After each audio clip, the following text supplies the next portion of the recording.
So how's it going in Arizona? We have Arizona primary coming up on Tuesday, of course, and let us know what's going on out there.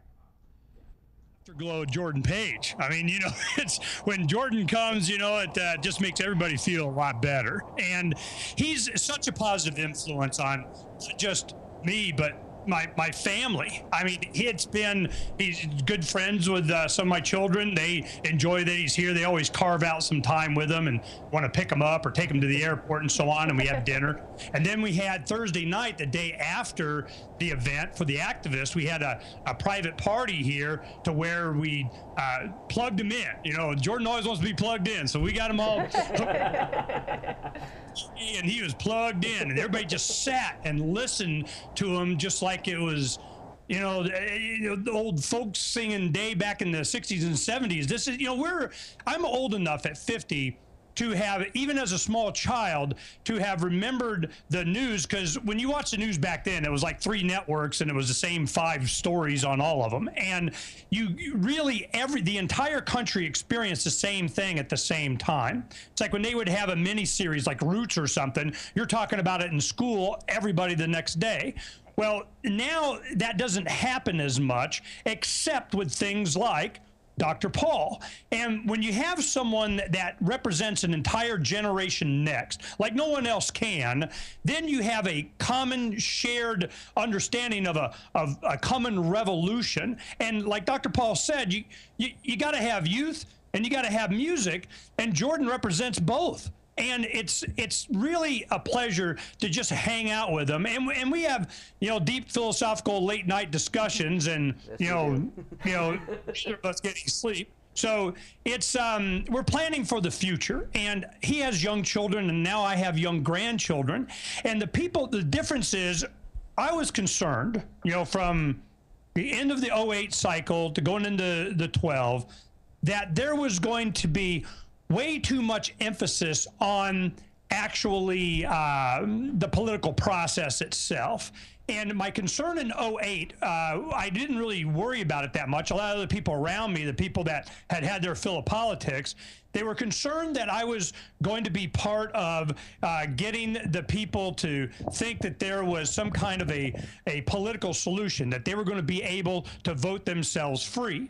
And I knew that once they got exposed to it a little bit, what was going to happen is that they're going to see how messed up it was. And then going into the 12 cycle, would they feel that, yes, maybe we can do it this time? Right. Well, I think what's happening is that we're overwhelming the process. Mm-hmm. That, yes, there is a mechanism by which we are having an input where we are going.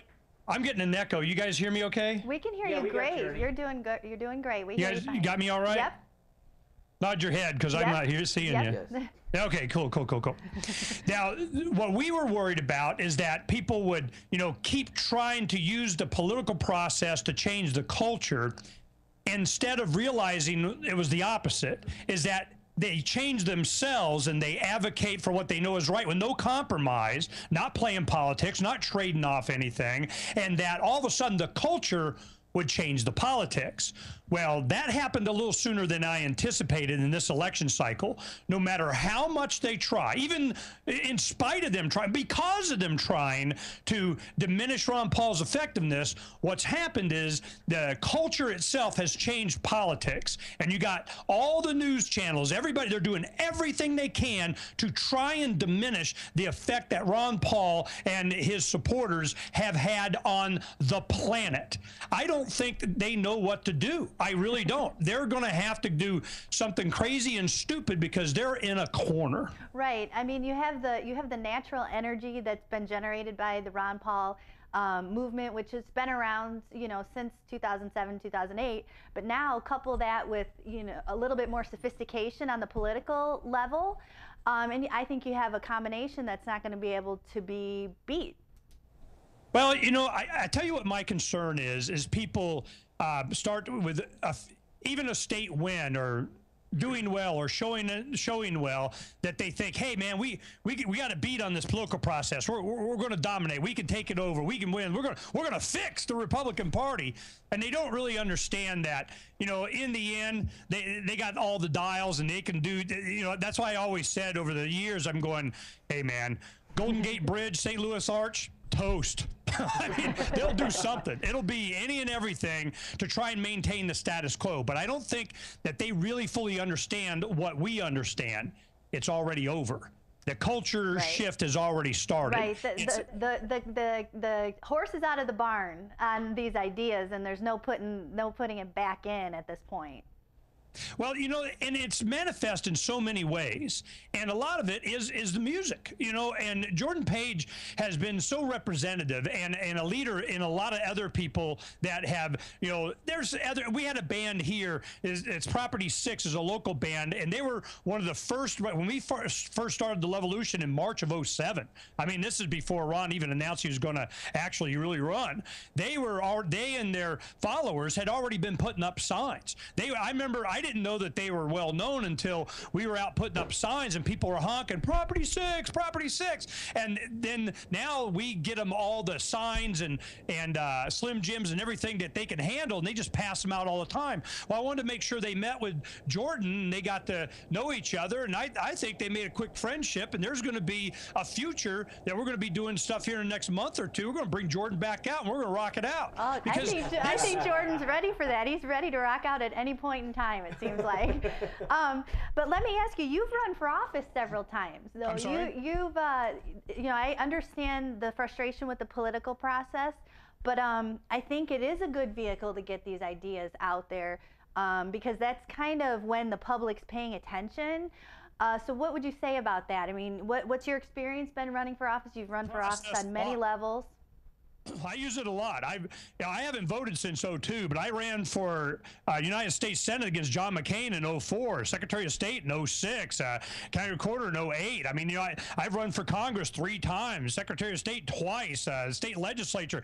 I used a political process like you wouldn't believe. I'm all about for the few months that everybody's really paying attention. You get to be up on the forum slapping these guys around. You know, don't ever think I don't make use of the political process. Right. I mean, what do you think this Levolution thing was all about? Right. You know, the reason that I do that is because it is a very effective way of getting a message out. But I vote every time I put up a sign.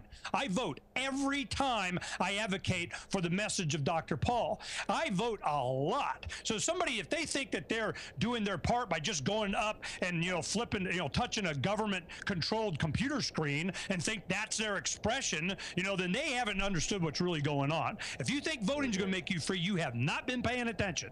Now, that doesn't mean, you know, vote, don't vote, I don't care. That's not the point.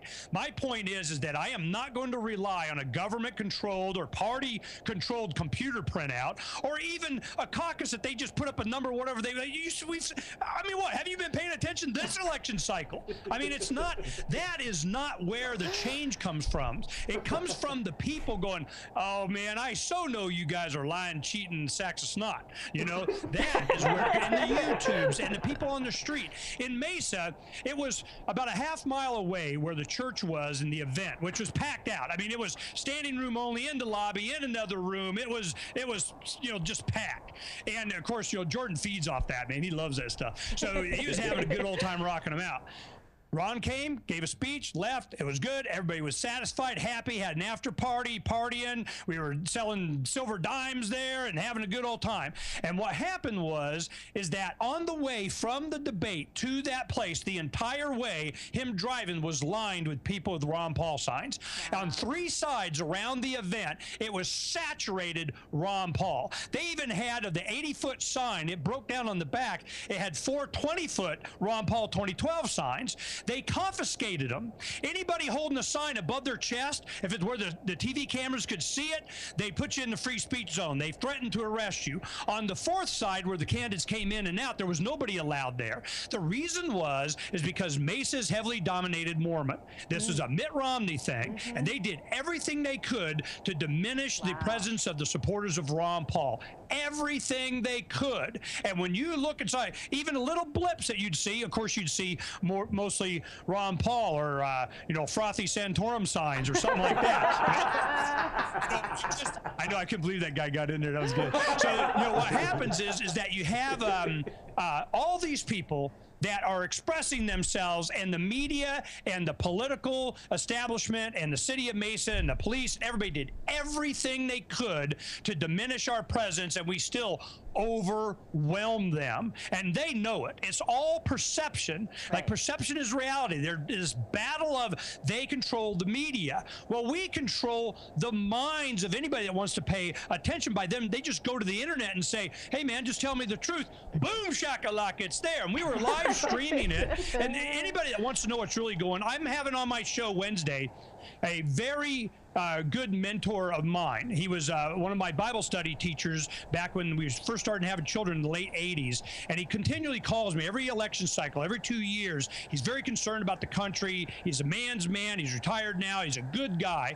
3 hours, I'm going to have him on the show, just cheering him as an example of all of the pablum and all of the psyop that he's getting from Fox News is not the truth. And the truth is chronicled forever. Even after this election cycle, it is going to be there for Generation Next to know what happened and why. And it's branded in things like the music, in the YouTubes, in the artwork, in the things like Adam is doing, all the stuff that and a lot of us activists have been around for a long time. There was never a doubt in our mind that this was coming.